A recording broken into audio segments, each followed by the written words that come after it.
Evening. Can I help you? Special Agent Parker, Bureau of Investigation, recording for documentation. That badge doesn't give you free rein to film our station. Got any other ID? I'm Task Force Official Business. I'll be entering. This stays on for the record. Stand by. I need a supervisor. What's the issue? Agent Parker, FBI credential We here. see holograms there. It's good. Copy that, Lieutenant. Appreciate it. I'm going in with... Blue lights flashed across the parking lot. Rain dripped from the roof of the small police substation. An unmarked SUV stopped near the entrance. The driver stepped out and lifted a phone. He recorded every inch of the lot, the sign, and the door. He wore a dark jacket with a badge clipped near his belt. An officer walked out and asked him to identify himself. The man introduced himself as federal law enforcement.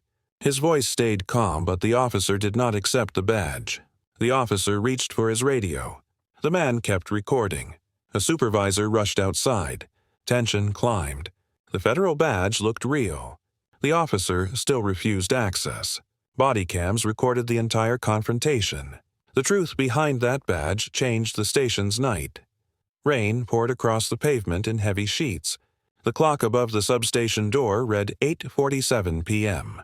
Officer Ryan Hale sat inside the lobby, finishing his shift notes. His boots sat near a puddle of melted water on the tile. He heard the hum of the road outside and the quiet buzz of fluorescent lights above his head. The shift started calm. No major calls, no urgent radios. A quiet night at a small substation on the edge of town. He reached for his coffee when headlights hit the window. An SUV rolled into the lot and parked in a visitor space. The engine shut off. A single door opened. A man stepped out, tall, calm, and focused. He held a phone in one hand and recorded the building in slow sweeps. He spoke into the microphone with a steady tone. His clothing looked clean and unbothered by the weather.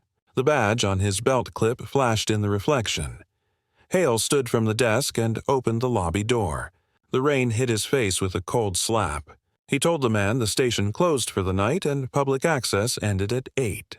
The man replied that he documented his arrival for a federal investigation. Hale asked him to identify himself.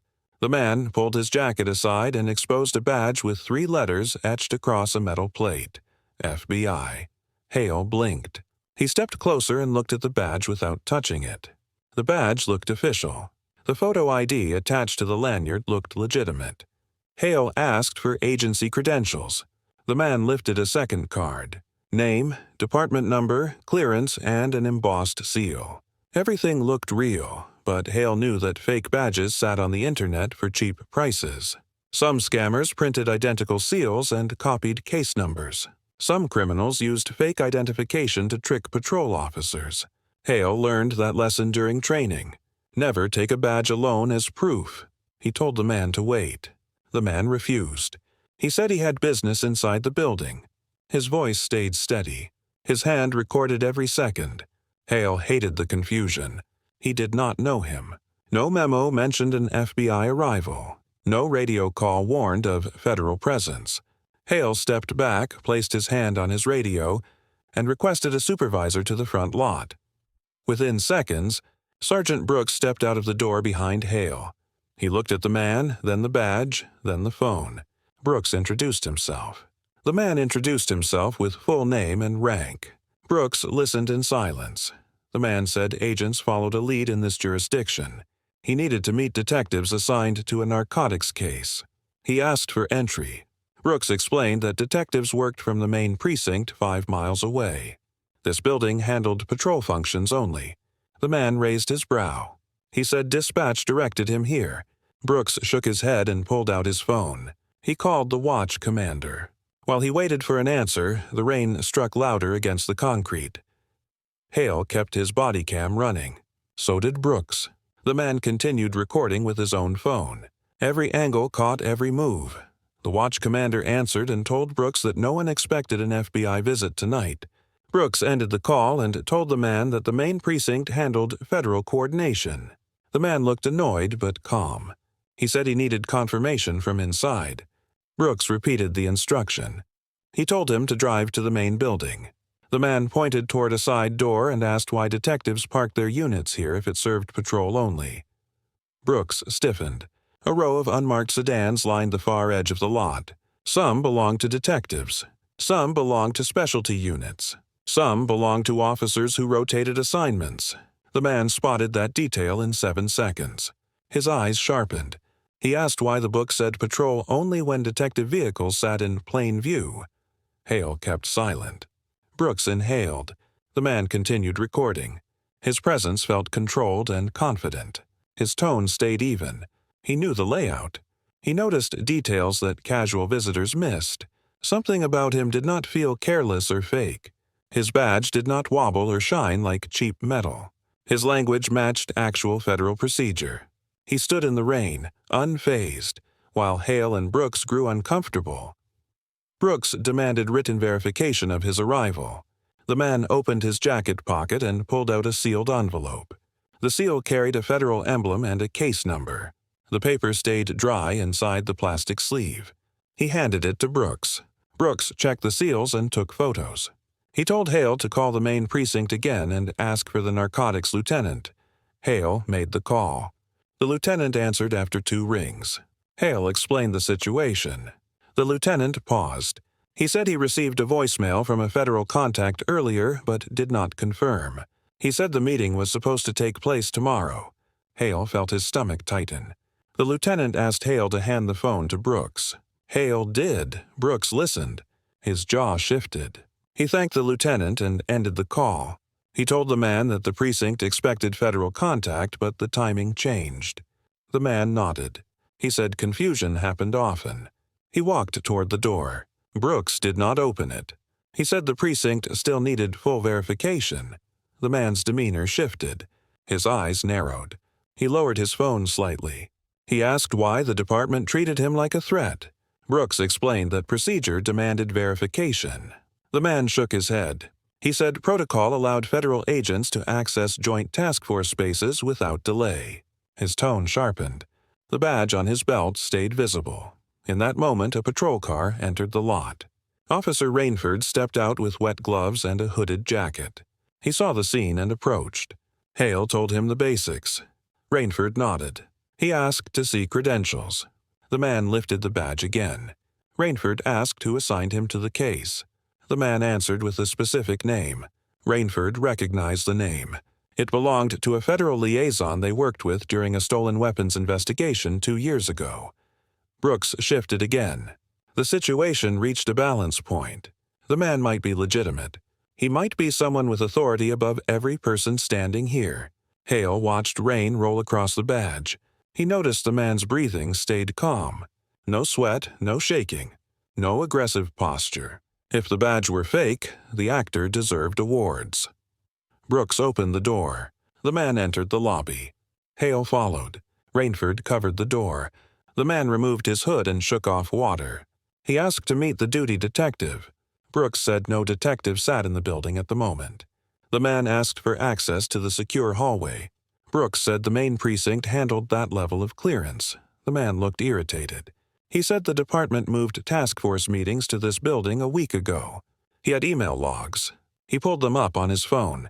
The emails showed a conversation with a lieutenant about a suspect transfer. The timestamps matched system format.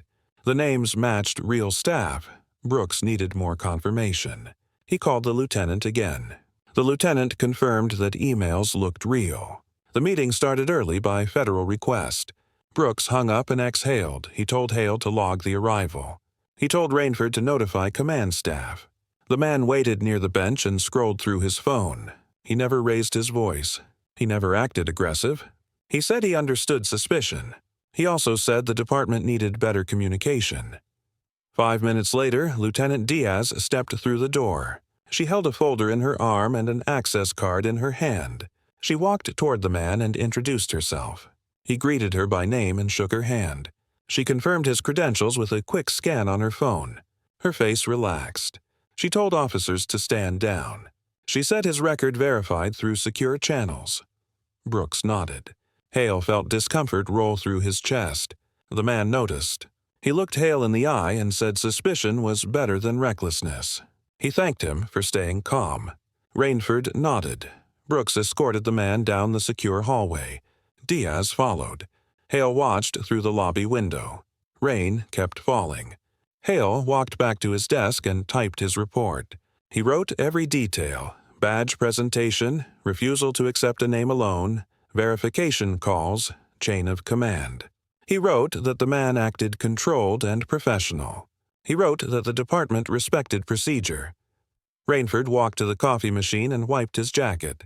He asked Hale if he believed the man from the beginning. Hale said belief meant nothing without proof. Rainford nodded. Inside the secure hallway, Diaz unlocked a conference room. She placed files on the table. The man sat in a metal chair and opened his laptop. He forgot about the rain. He opened recordings of an intercepted conversation. He spoke in low tones with Diaz. The case involved stolen rifles tied to a previous arrest. The rifles moved through 3 cities. They wanted the department's help to locate a warehouse linked to the traffickers. Brooks filed his own notes. He stepped out of the secure hallway and approached Hale. He told him to forward the report to command. Hale did. Inside the conference room, Diaz and the man planned a coordinated warrant request. They needed a judge's approval. They needed officers ready by dawn. The man wanted to place surveillance at the warehouse. He told Diaz that his team followed the suspect for weeks. The suspect stored rifles in locked crates.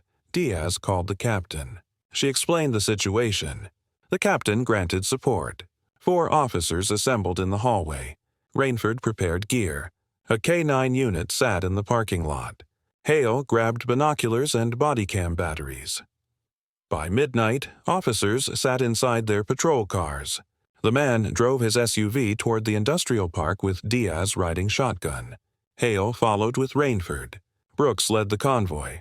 The vehicles rolled across wet streets. The city looked empty. Streetlights reflected off the asphalt. They parked near a chain-link fence and used night vision to watch the main entrance. The warehouse sat in silence. No movement, no lights, no sound. The man stepped out of the SUV and kept his phone recording. He documented every second. His tone stayed low but clear. Diaz moved with him. They approached a side door. Brooks and Hale stayed behind cover. The man held up a warrant signed digitally by the judge 2 hours earlier. Diaz read it and nodded. She ordered the team to enter. They cut the lock and pushed the door open. Inside, the air smelled of oil and dust. The warehouse floor held rows of wooden crates. Hale swept his flashlight across the space. No one inside. The crates matched the description. Diaz ordered the search officers pried the first crate open. Inside, rifles lay wrapped in plastic. The man recorded. Diaz wrote notes. Rainford lifted the corner to check serial numbers. They matched stolen property from a previous federal seizure. Then a noise rang from the far wall. A door slammed. Boots scraped across concrete. Someone ran. Hale sprinted with his light raised. Rainford followed. They chased the suspect through the exit and into the alley. The man with the phone recorded the chase from a distance. Diaz radioed backup. Hale turned the corner. A figure ran toward a fence. Hale shouted a command. The suspect ignored him and tried to climb. Rainford reached him first and pulled him down. Both fell. Hale cuffed the suspect and pulled him up. The man with the phone walked toward them. He identified the suspect by name and said he appeared on an intercepted call 2 days earlier. Diaz arrived and confirmed. They placed the suspect in the back of a patrol car. Hale caught his breath. Rainford steadied his stance. The man's badge no longer looked suspicious. He stood with authority earned through patience. Hale respected him. So did Brooks and Rainford. They secured the rifles, logged evidence, and transported the suspect to holding. Hale returned to the substation at sunrise. He filed a full report. Diaz thanked him for steady work. Before leaving, the man walked to Hale. He said the department handled the confusion with professionalism. He said the cameras protected everyone. He shook Hale's hand and left. Hale watched his SUV roll away. The lot returned to silence. The next day, command staff reviewed the bodycam footage. They discussed how officers handled the arrival. They discussed verification, procedure, and chain of command. They concluded that the station took the safer path without disrespect. A memo circulated across the department. It reminded officers how to verify federal arrivals without conflict. It reminded them to balance respect with caution. Hale finished his shift and drove home. He thought about the badge in the rain. He thought about the warehouse, the rifles, and the chase. He learned something simple. Anyone could carry a badge, but proof came from behavior, procedure, and cooperation. He closed his front door behind him and slept with a steady mind. The warehouse raid changed the precinct's mood. Officers around the city heard the story before sunrise. Word spread fast through radios and roll call rooms. A federal agent walked into a small substation during a rainstorm and asked for access. Officers challenged him. They demanded proof. Then they helped deliver a major arrest and recovered stolen rifles. The event sounded like fiction, but the bodycam footage backed every detail. Officer Hale reported for duty the next evening. He parked behind the station and stepped through the back door with his duty bag on his shoulder. The break room held 2 other officers eating dinner from takeout containers. They asked Hale about the raid. He didn't brag. He told the truth. He said the badge looked real, but procedure mattered more than appearances. He said the suspect tried to flee, but teamwork stopped him. The door opened and Captain Rowan walked inside. He rarely visited the substation at night. Tonight, he wanted to speak in person. He looked at Hale and asked him to step into the briefing room. The briefing room felt cold under bright white lights. A single stack of papers sat on the table. Rowan closed the door and took a seat. He told Hale that the bodycam footage already reached Regional Command. Supervisors from 3 districts reviewed it. Federal liaison officers asked for copies. A United States attorney requested the footage for evidence. Rowan said the department recorded mistakes and victories with equal honesty. This incident fell into the second category. Hale responded with a short nod. Rowan asked if Hale wanted a transfer to the main precinct where task force coordination happened more often. Hale turned the offer down. He said he worked better on patrol. Rowan accepted that answer and stood from the chair. He placed a commendation letter on the table. Hale picked it up and read the first paragraph. Clear language. No exaggeration. It praised his calm approach. Rowan left the room. Hale folded the letter and placed it in his pocket. He returned to the break room and grabbed fresh bodycam batteries. Rainford met him in the hallway with a grin. Rainford asked if the rumor about the commendation was true. Hale nodded. Rainford congratulated him and headed to his patrol car. Hale walked outside and felt the cold air from the river. The sky looked gray again. The patrol car sat with its lights off. He stepped inside, logged into the onboard system, and radioed dispatch. He started his shift like any other night. 1 hour passed before the first call. A resident reported a suspicious truck parked near a construction site. Hale and Rainford drove to the location. They found the truck locked and empty. The site manager arrived and said the vehicle belonged to a contractor. No crime, no confrontation. They left. Minutes later, dispatch called about a noise complaint near an apartment complex. 2 residents argued over a parking space. Hale separated them and spoke to each person. He listened, wrote down the facts, and issued a warning to both. They agreed to move their cars. He cleared the scene. The night moved forward with routine calls. Nothing dramatic. Nothing like the previous raid. Still, Hale caught himself looking for small signs around him. He paid closer attention to parked vehicles. He noted windows with lights on late at night. He observed unfamiliar faces near businesses that usually closed by 10. He stayed alert without tension. The warehouse case stayed in his mind. At 11, a call came through about a silver sedan speeding through a neighborhood near the high school. Hale drove toward the area with his lights off. He spotted the vehicle near a stop sign. The driver appeared young. The car slowed at the sign, then pulled forward. Hale followed and initiated a stop. He approached the window. The driver looked nervous. Hale spoke in short, clear sentences. License and registration. Insurance card on the dashboard. He took the documents and returned to his patrol car. While he ran the plate, another car turned onto the street. A man parked behind Hale and stepped out with a phone raised. He filmed the interaction from the sidewalk. Hale did not speak to him.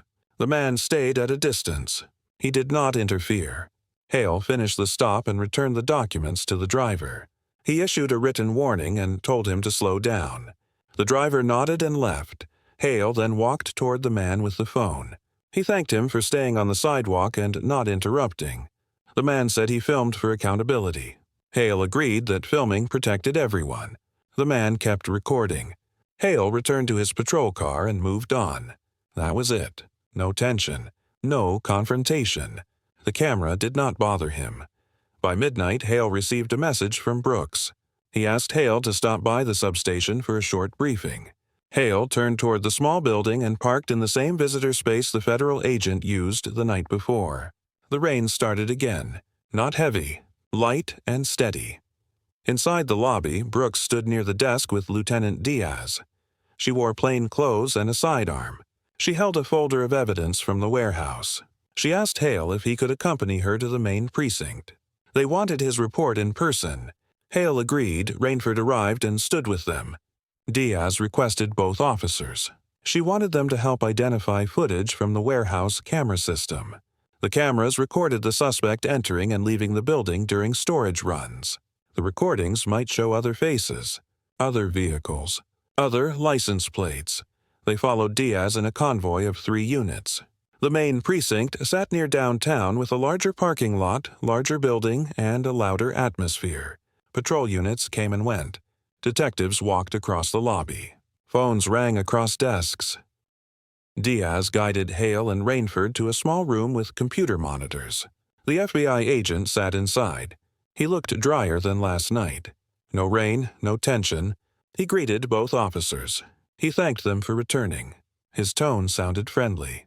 He opened the video files on his laptop.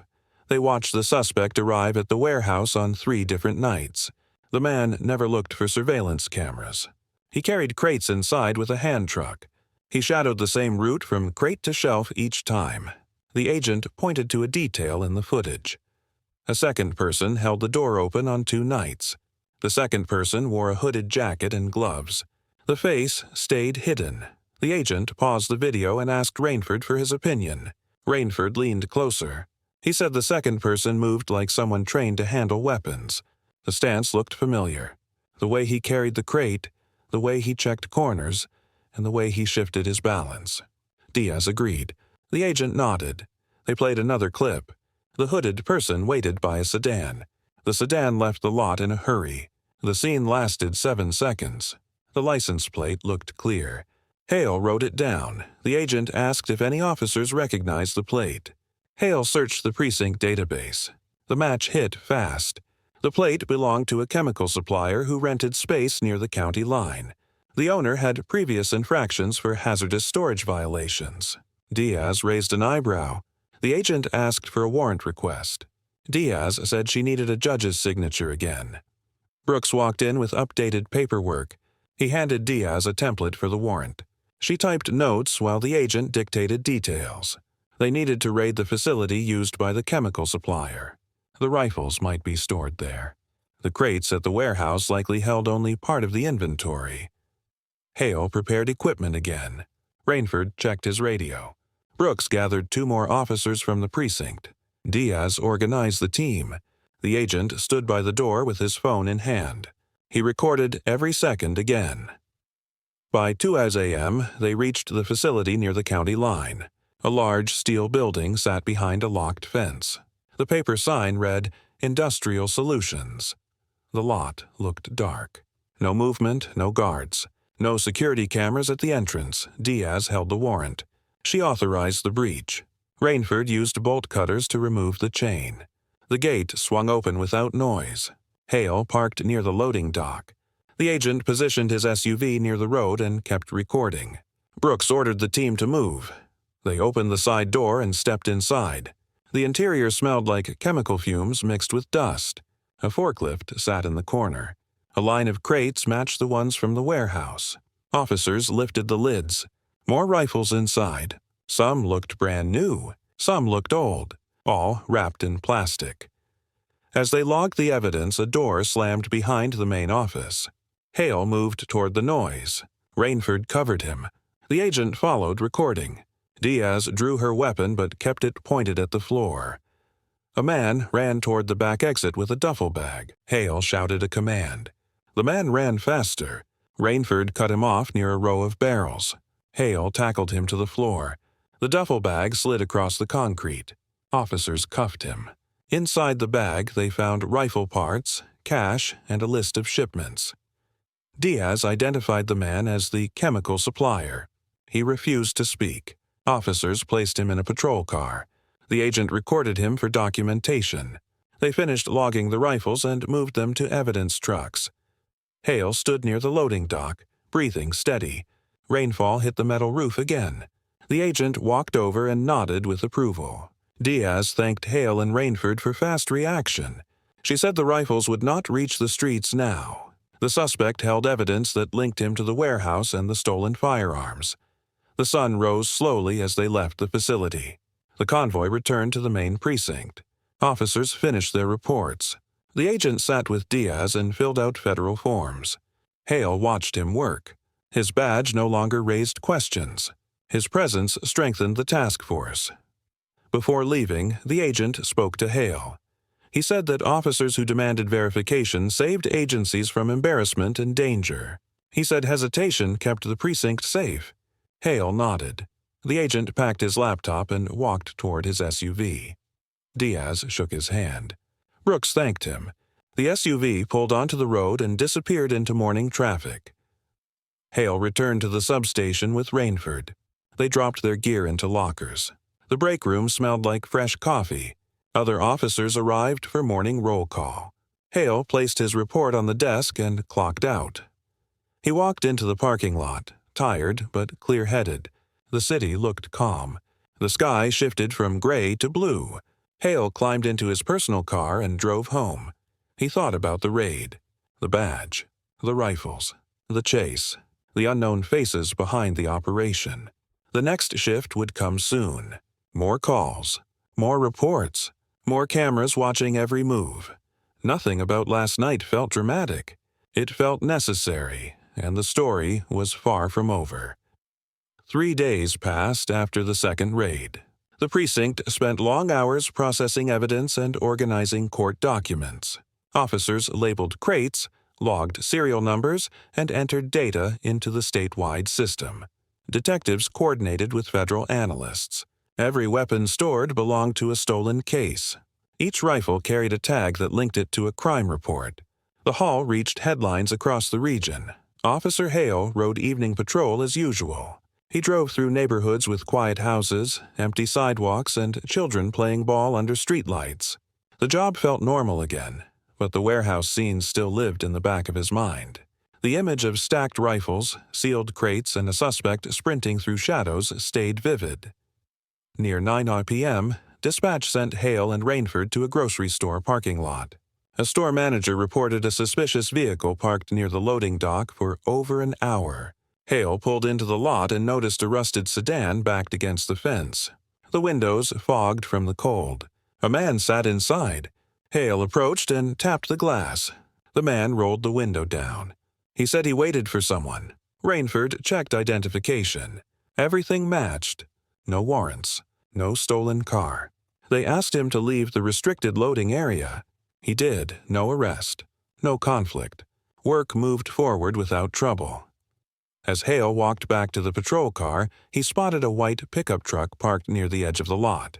A man recorded him with a phone. Hale kept his face calm. He knew recording stayed lawful. The man did not speak. He followed Hale with the camera and tracked Rainford too. The man wore a jacket, a cap, and a blank expression. Hale nodded to acknowledge him, then sat in the car and drove away. 2 hours later, the same truck appeared near a shopping center.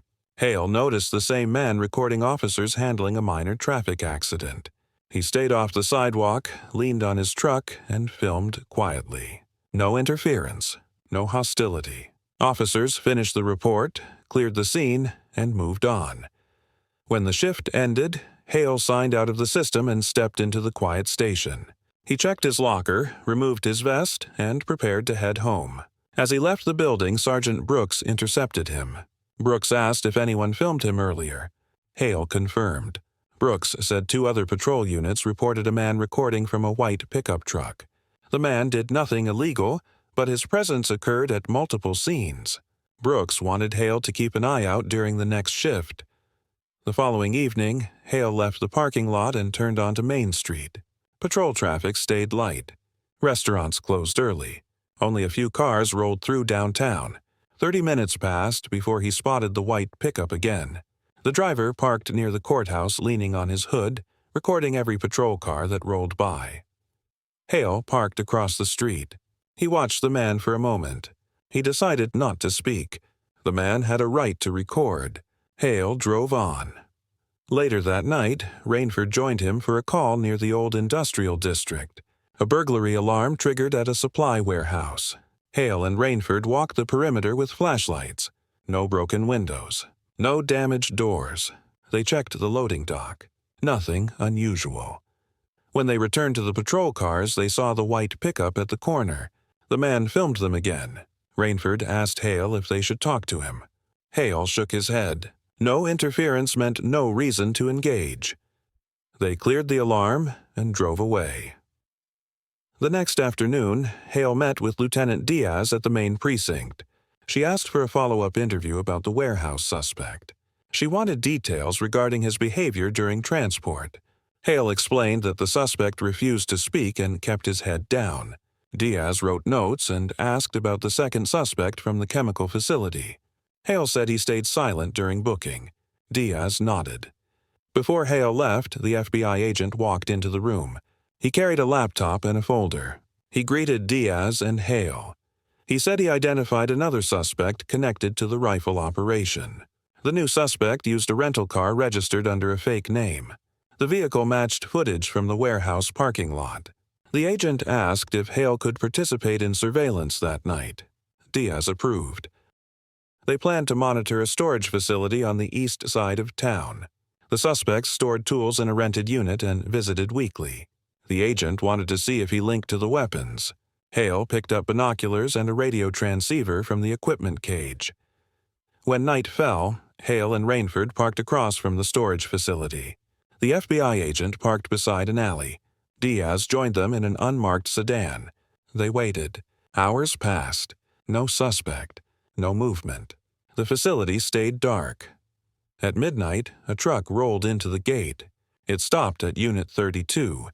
Hale watched through binoculars. A man stepped out, unlocked the door, and entered. A second person waited in the passenger seat. The man inside did not turn on lights. He carried a box toward the truck bed. The agent whispered over the radio. Diaz replied with a quiet command. Officers stayed hidden.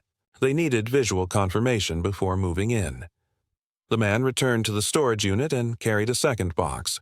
Something clattered inside. Metal hitting metal. Rainford zoomed in with a small camera and recorded the exchange. The second person stepped out of the passenger seat and kept watch. Before officers acted, engine noise approached.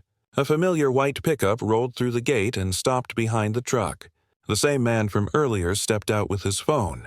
He pointed the camera at the storage unit. His presence startled the suspect inside. The man dropped the box.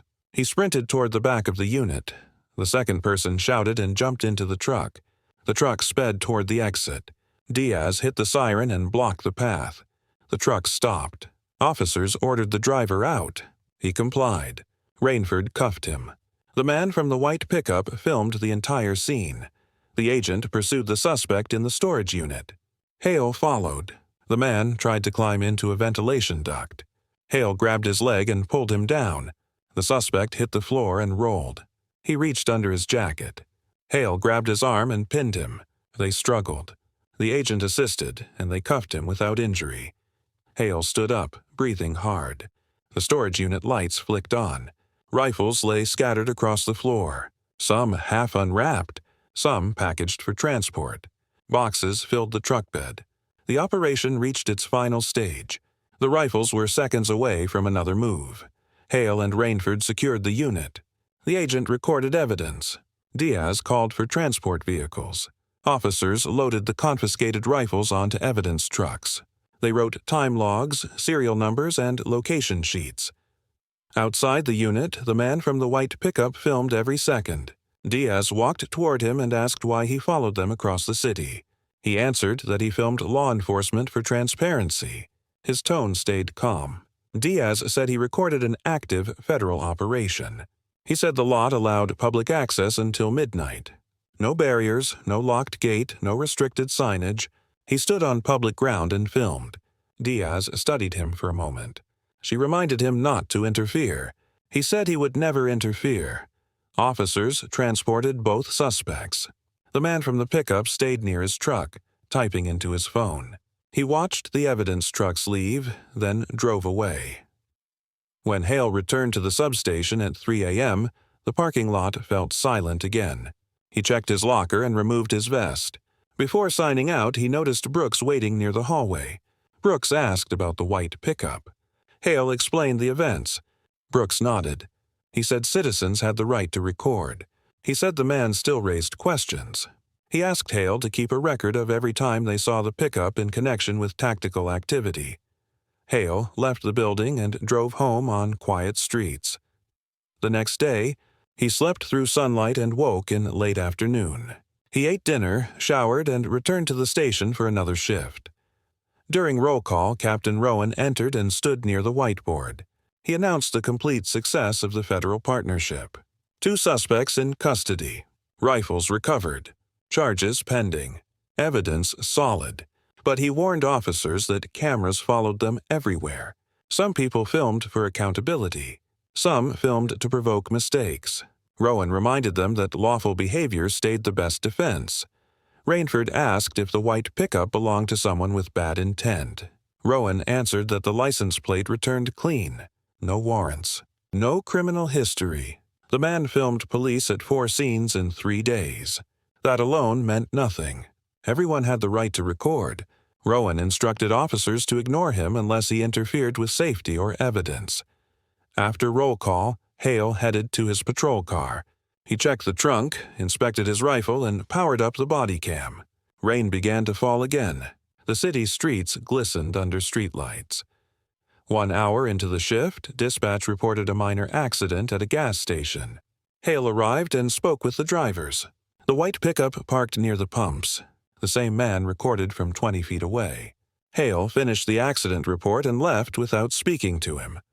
Later, a burglary call came in at a small appliance store. Hale arrived with Rainford. The front window shattered. The owner stood inside with a broom. He said thieves grabbed electronics before officers arrived. Hale checked the store layout, wrote notes, and reviewed camera footage on the owner's tablet. A man in a hooded jacket smashed the window with a hammer and grabbed items in less than 2 minutes. Rainford logged the report. The white pickup parked across the street through the rain.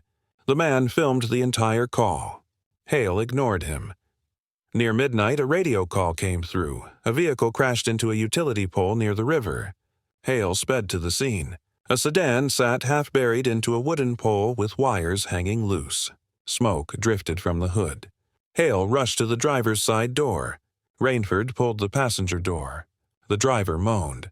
He drifted in and out of consciousness. Hale broke the glass and unlocked the door.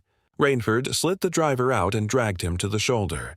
Hale bandaged a cut on the man's arm and checked his breathing. The man coughed but stayed awake.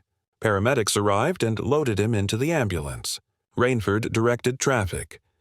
When Hale turned around, the white pickup stopped near the sidewalk. The man recorded the rescue. He said nothing. He never stepped into the roadway. He never blocked paramedics. He stayed within legal distance. Hale finished the scene report and left. The following morning, Diaz called Hale to the main precinct. She wanted to review the storage facility footage. He sat at a long table with 2 detectives. They examined angles, timestamps, and license plates. The man from the white pickup appeared in the background on several angles. Detectives asked Hale if he saw the man interfere at any point. Hale answered no. The FBI agent entered the room with a thick case file. He said the operation moved smoothly because patrol units reacted with discipline. He thanked Hale again. Then he asked about the man filming. Was he part of a group? A known auditor? A regular protester? Hale said he did not know. The agent wrote something in his notebook. He closed the folder and left. After the meeting, Hale walked out of the precinct and stepped into the parking lot. The sky stayed gray. The air smelled like wet pavement. Then he saw the white pickup parked near the edge of the lot. The man sat inside, recording the precinct entrance from behind the windshield. Hale paused. The man kept the camera pointed at the door. Patrol units passed. Detectives passed. Nobody confronted him. Hale got into his car and left. He did not know why the man followed them across the city, but as long as the camera stayed quiet and distant, the law protected him. Hale drove toward his apartment. Traffic lights switched from red to green. The night looked still, but he felt something building. The rifles were gone. The suspects sat in custody. Yet the man with the camera appeared again and again, always watching, always waiting, never speaking, and one day someone would ask about him. The story moved forward whether anyone wanted it or not. Rain fell hard on patrol cars lined outside the substation. Wipers pushed sheets of water across windshields. The night looked quiet on paper, but every officer felt a tight pulse beneath the calm. The rifle cases moved forward in court. The suspects faced heavy charges. Reporters asked for bodycam footage. Detectives answered calls from federal prosecutors. The city watched closely. Officer Hale started his shift with a slow drive past the riverfront. Streetlights reflected off the water. Bars closed early due to weather. Only 2 pedestrians walked near the pier. Hale kept his radio on scan and listened to other districts discuss traffic stops and false alarms. 30 minutes later, dispatch reported an alarm at a storage lot behind a chain of auto shops. Hale responded with Rainford. They arrived to find a roll-up door partially open and a security officer waving a flashlight. Inside the unit, nothing appeared stolen. The wind pushed the door off its latch. Hale wrote a short report and cleared the scene. Then headlights pulled into the lot. A white pickup rolled to a stop near the sidewalk. The same man stepped out and pointed his phone toward the officers. Rainford looked ready to speak, but Hale shook his head. No interference. No need to engage. The man stayed silent. He filmed the security officer, then turned toward the patrol cars and recorded the plate numbers. Hale pulled out of the lot without a word. At 10:45 p.m., dispatch sounded again. Officers needed help at a liquor store where a man threatened a clerk with a knife. Hale and Rainford sped to the address. They parked at the corner and saw 2 officers already outside with weapons drawn. The suspect stood near the doorway with a kitchen knife in his hand. He refused to drop it. Hale approached from the right and spoke in short, firm commands. The suspect turned, looked disoriented, and dropped the knife. Officers cuffed him without force. Inside the store, the clerk shook and held his arm. Paramedics wrapped a cut. Hale stood in the doorway with his body cam pointed forward. When the suspect went to the patrol car, Hale noticed something across the street. The white pickup again. The man recorded the entire scene. Still quiet. Still distant, the suspect went to jail. Officers cleared the scene. Hale marked the incident complete, but the sense of pattern grew stronger. Every major call, every tense moment, the camera returned. After midnight, Diaz called Hale and Rainford to the main precinct for a meeting. They drove across town and parked under a flickering streetlight. The lobby felt busier than usual. Officers moved in and out of offices carrying paperwork and digital evidence drives. Diaz led them into the conference room. The FBI agent sat at the table. He looked tired but focused. He opened his laptop and pointed to a document on the screen. He explained that investigators learned something new. The chemical supplier kept contact with several buyers across state lines. One buyer planned to pick up another shipment. The agent needed one more arrest to complete the case. The plan sounded simple. The supplier told the buyer to meet near the industrial park in 2 days. Officers would stage undercover units near the site. When the buyer arrived and tried to retrieve firearms, the task force would move in. Diaz requested Hale and Rainford for perimeter coverage. They agreed. The agent thanked them and packed up his laptop. He left the room with Diaz. Hale walked back to the parking lot. He spotted Rainford looking toward the street. The white pickup sat half a block away. The man recorded the precinct entrance again. Rainford said the pattern crossed from curiosity into fixation. Hale said the law still protected him. Rainford nodded, but his face showed discomfort. 2 days later, the operation began. Officers staged vehicles near the industrial park and waited. They stayed hidden behind shipping containers and parked trailers. The agent positioned his SUV near the alley. Diaz sat in an unmarked sedan with a long-lens camera. Hale and Rainford watched the street from behind a stack of pallets. Wind rattled metal siding. Stray pieces of plastic skittered across the pavement. The lot sat silent. The night stretched long. Then headlights approached. A dark sedan rolled into the lot. A man stepped out and paced near the gate. He checked his phone and scanned the area. He opened an empty crate in the back of his car and waited. The agent whispered over the radio. He confirmed the identity. The buyer matched the profile. Diaz prepared the arrest command. Before she gave the signal, another set of headlights entered the lot. A white pickup. Hale and Rainford felt the tension spike. The man stepped out with his phone raised. He filmed the buyer, the gate, the empty crates, and the industrial units. The buyer noticed him. He froze. He walked back to his car and reached for something inside. Diaz gave the signal. Officers rushed forward. Hale sprinted toward the suspect's passenger door. The agent covered the driver's side. Rainford circled behind the bumper. The suspect tried to start the car. Hale blocked the door and gave a command. The suspect lifted his hands. Officers pulled him out and cuffed him. The arrest finished without injury. The man from the white pickup filmed every second with a steady hand. He backed up to avoid blocking the scene. Diaz approached the pickup. She stood inches from the camera lens. She told the man that the operation ended. She asked him to leave the active scene so officers could collect evidence. The man said the area remained open to public entry. Diaz pointed to a temporary barrier across the main road placed by uniformed officers minutes earlier. Public access ended the moment the barrier dropped. The man looked at the barrier, then at Diaz. He lowered the phone a few inches but kept it recording. Diaz stepped aside and ordered Hale to secure the buyer's vehicle. As Hale opened the trunk, he spotted cash and paperwork. Receipts from gun shows, photocopied IDs, and a list of serial numbers. Rainford helped load the evidence into a cardboard box. The agent checked each item and wrote notes into his phone. The man from the pickup filmed the process, then moved back toward his vehicle. He leaned against the bed and spoke into his phone like a live commentary. Officers heard bits of words carried over the wind. He described the takedown in flat, emotionless sentences. When the scene cleared, Diaz ordered the team to head back to the precinct. Evidence trucks hauled the paperwork. Units took the suspect to holding. The agent thanked the officers and departed. Hale and Rainford drove toward downtown in silence. The radio stayed quiet. Rain clung to the edges of the windshield.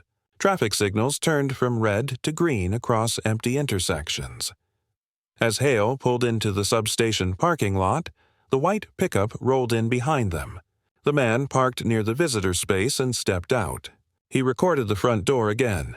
Brooks opened the lobby door and asked Hale and Rainford to come inside. The man recorded them walking past. He did not speak. Inside, Brooks looked uneasy. He said command staff noticed the pattern. The man appeared at major calls linked to the rifle investigation. He said the cameras stayed lawful, but the frequency felt deliberate. Brooks reminded Hale and Rainford to keep reports detailed in case anyone accused the department of interference. Hale finished his shift and drove home. Rain pounded the windshield. The city looked small beneath dark clouds. Hale reached his apartment, that same building he walked into every night. He hung his duty belt, placed his vest on the chair, and fell asleep before he could think about anything else. The next day, sunlight returned. A rare dry morning.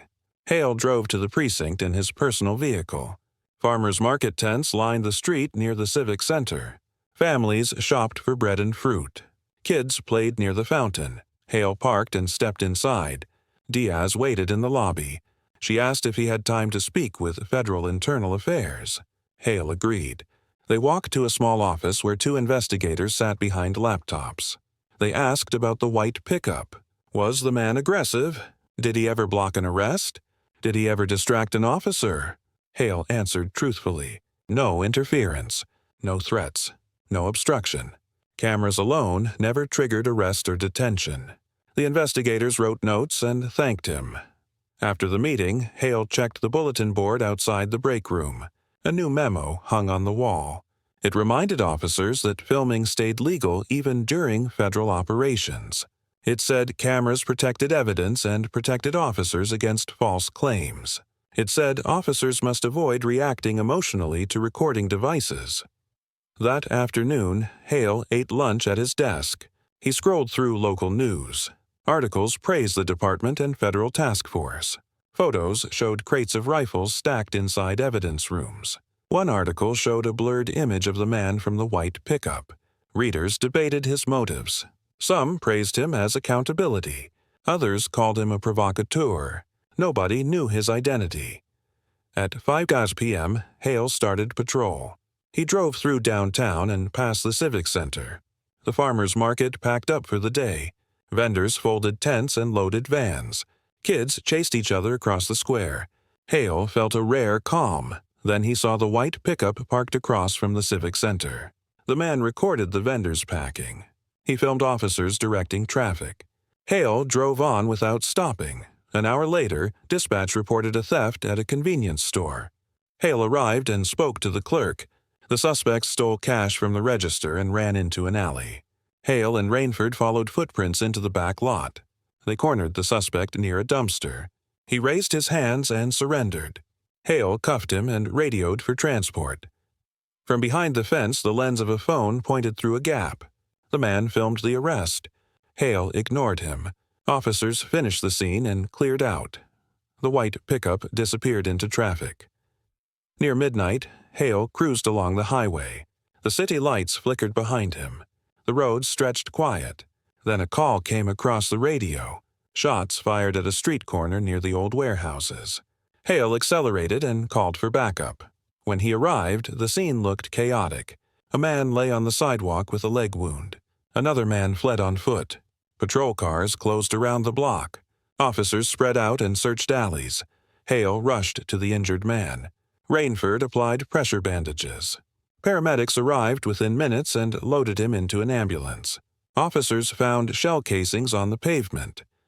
As Hale collected shell casings into evidence bags, headlights rolled into view. The white pickup stopped near the intersection. The man stepped out and recorded the entire block. He filmed the injured victim being lifted into the ambulance. He filmed officers searching the sidewalk for bullet fragments. Hale ignored him. Detectives arrived and Hale turned over evidence bags. The scene lasted 2 hours before officers finished. Hale returned to the substation and filled out the shooting report. As he logged the time, he glanced toward the lobby windows. The white pickup sat outside again. The man filmed the station's front door. Brooks stepped outside and told him the public sidewalk stayed open. The man said nothing.